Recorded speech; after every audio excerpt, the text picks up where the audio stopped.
प्यारे बच्चों नमस्कार। वही हमारा पुराना सेशन रिग्रेशन एनालिसिस, पहला पार्ट हम कंप्लीट कर चुके थे कि रिग्रेशन एनालिसिस क्या है। उसके अंतर्गत हमने ये भी पता कर लिया था कि आपकी रिग्रेशन लाइंस दो होती हैं, एक एक्स ऑन वाई, एक वाई ऑन एक्स। ये भी हमें पता कर लिया था कि आपकी स्ट्रेट लाइंस की इक्वेशंस के थ्रू इनका कंस्ट्रक्शन होता है, जहाँ पर हमने आपके ए और बी दो कांस्टेंट वैल्यू बताई थी जो कि किसी भी लाइन के स्लोप को और किसी लाइन की पोजीशन को बताया करती हैं वो, ठीक है ना। अब देखिए हमारे पास दो फॉर्मूले हैं। तो वैसे तो आपके रिग्रेशन कोएफिशिएंट को कैलकुलेट करने के लिए आपके पास दो मेथड हैं, मगर हम यहाँ पे पढ़ेंगे आपके तीन मेथड, ठीक है ना। देखिए कैसे। पहला मेथड वो जब आपको arithmetic mean, standard deviation and correlation coefficient पता हो।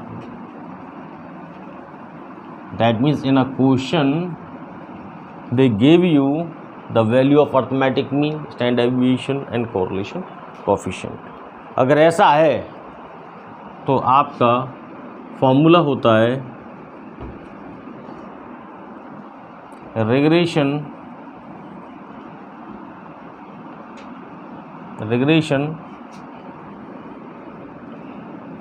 Equation of x on Y. ये दिया हुआ है और दिए होने के बाद आपके फॉर्मूले को वो डिफाइन करवा रहा है। तो आपका फॉर्मूला है बच्चों एक्स माइनस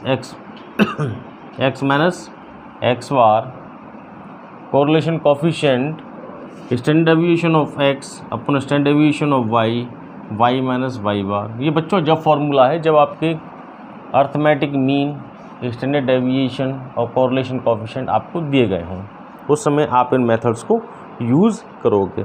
अगर नहीं दिए गए हैं तो आप दी हुई सीरीज़ के अंतर्गत से आपके एक्स बार की, स्टैंडर्ड डेविएशन की, कोरिलेशन कोएफिशिएंट की वैल्यू को कैलकुलेट करोगे, उसके बाद इस फॉर्मूले को यूज़ करोगे, ठीक है ना। तो पहले मैं इस पर क्वेश्चन ही करा दूं, उसके बाद ही मैं आपको वो मेथड कराऊं जिसके अंतर्गत ये नहीं दिए होते और आपको कैलकुलेट करने पड़ते। तो बच्चों एक क्वेश्चन लिख लीजिए। फ्रॉम द फॉलोइंग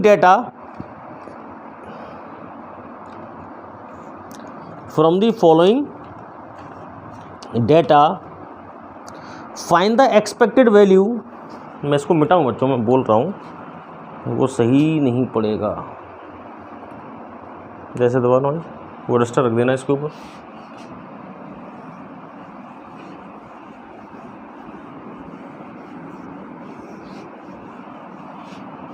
क्वेश्चन है from the following values find the expected value of x.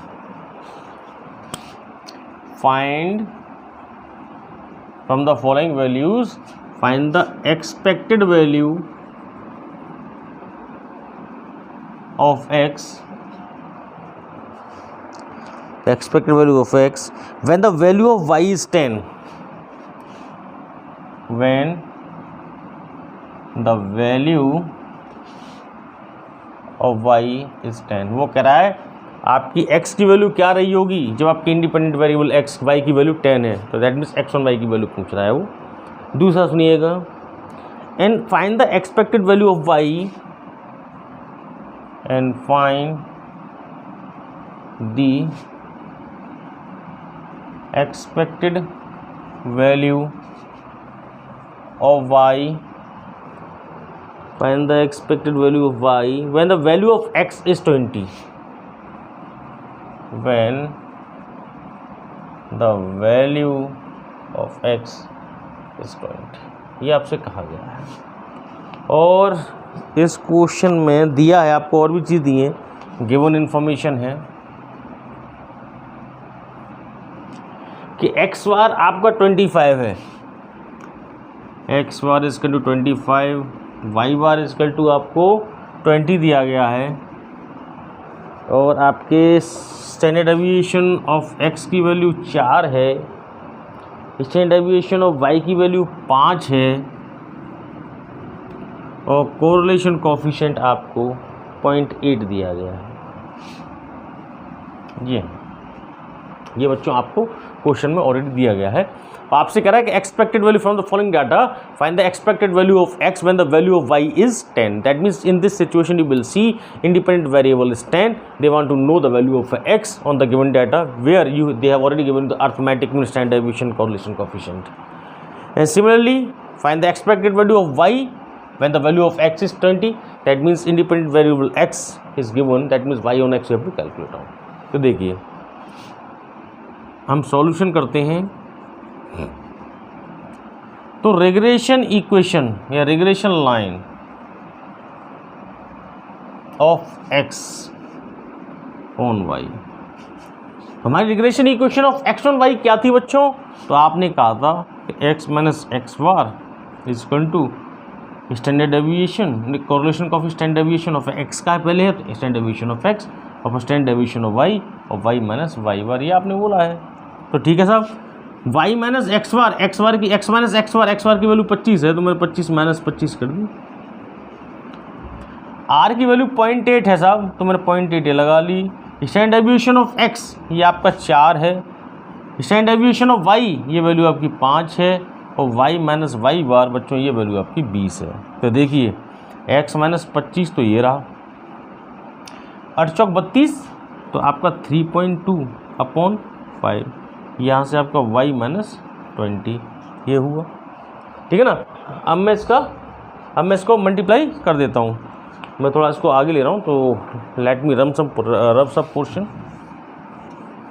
देखिएगा यहाँ से x माइनस 25 तो आपका ये रहा, यहाँ से देखिएगा कितना होता है ये, मैं 5 को इधर ले आया हूँ मल्टीप्लाई करके। ठीक है ना।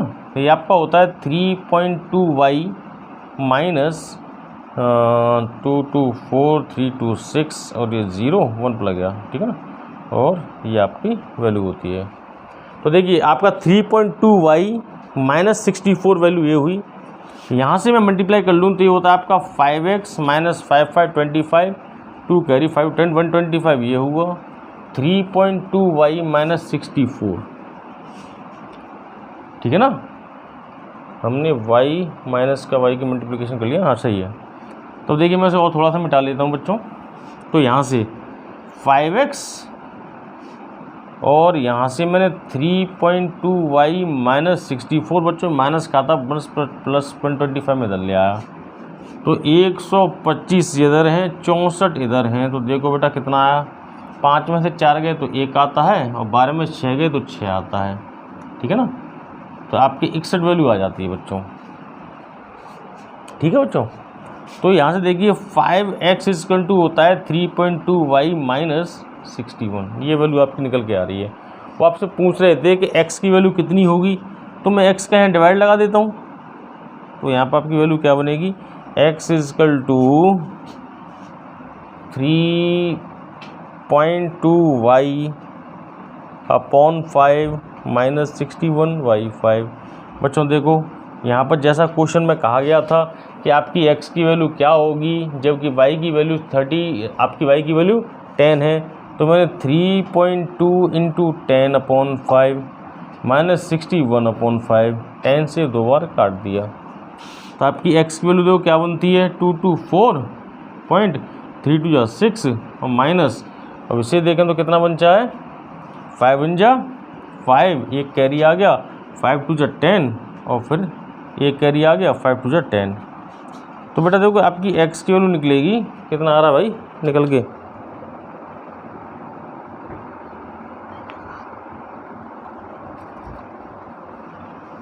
कहाँ है वो, इसकी कैलकुलेशन क्या निकाली है आपने भाई,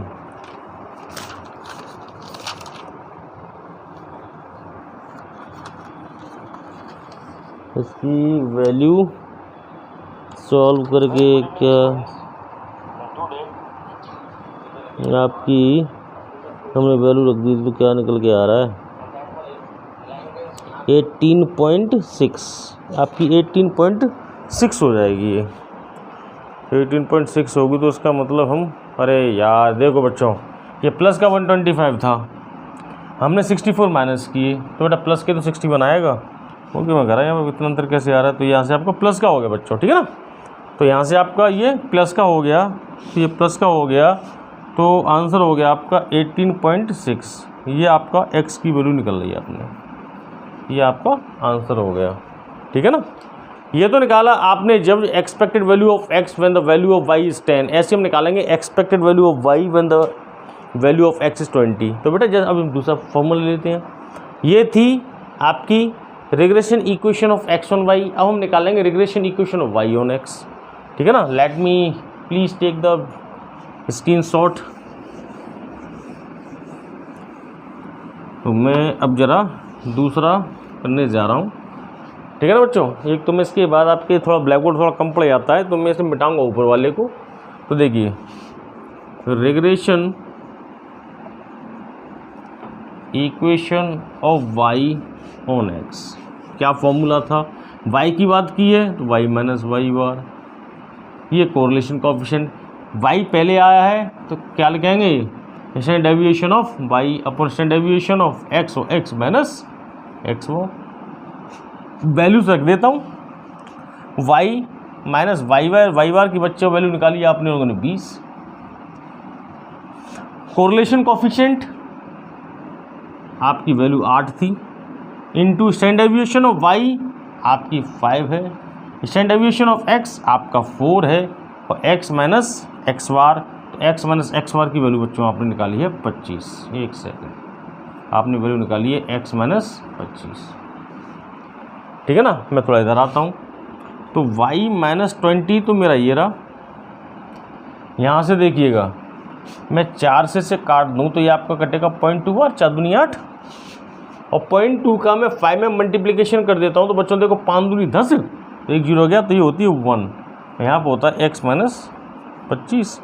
तो y minus 20 equal to value होती है x माइनस 25। तो मैं y की वैल्यू ही, हाँ y की वैल्यू आपको निकालनी है, तो x माइनस 25 प्लस 20, तो ये वैल्यू होती है x माइनस 5। और बेटा देखो x की वैल्यू कुछ दी, हाँ x की वैल्यू 20 है, तो y की वैल्यू क्या होगी, क्वेश्चन में दिया है, तो बेटा जहाँ पर दिया था तो वहाँ पर मैंने 20 रखा माइनस 5, तो आपकी y की वैल्यू निकलती है 15। ठीक है बच्चों, I think it is clear to all of you.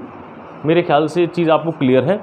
और मेरा कहना ये था, ये फॉर्मूला जब लगाया जाता है जब आपको अर्थमेटिक में स्टैंडर्ड डेविएशन कोरिलेशन कोएफिशिएंट दिया होता है, तो regression equation of x on y और regression equation of y on x का फॉर्मूला आप डायरेक्ट लगा लेते हैं। कैसे लगाते हैं, regression equation of x on y means x पहले है तो x minus x bar is equal to correlation coefficient, x minus x bar starting से किया तो standard deviation of x standard deviation of y, y minus y bar. ऐसे हम निकालेंगे regression equation of y on x, that means y minus y bar is equal to r x, y minus y bar से हमने start की है, Y की equation की बात की है, तो standard deviation of y upon standard deviation of x, x minus x bar. बच्चों वैल्यू पूरी दी गई होंगी, इन वैल्यूज़ को रख देंगे और वो सॉल्व कर देंगे, ये आपका निकल आएगा, है ना। अब हम दूसरा को सॉल्व करेंगे, आपका वो मेथड जिसके अंदर आपके ये वैल्यूज़ नहीं दी गई होंगी और आपको कैलकुलेट करनी पड़ेंगी। ठीक है ना, सो वो क्वेश्चन भी चलो नेक्स्ट वीडियो में करते हैं। तो thank you and this one is humble request to all of you, like share जरूर करिएगा। ठीक है ना, और मैं इस वीडियो को बंद करता हूँ, मैं नेक्स्ट वीडियो में आपको दूसरे क्वेश्चन के साथ पेश होता हूँ। Thank you.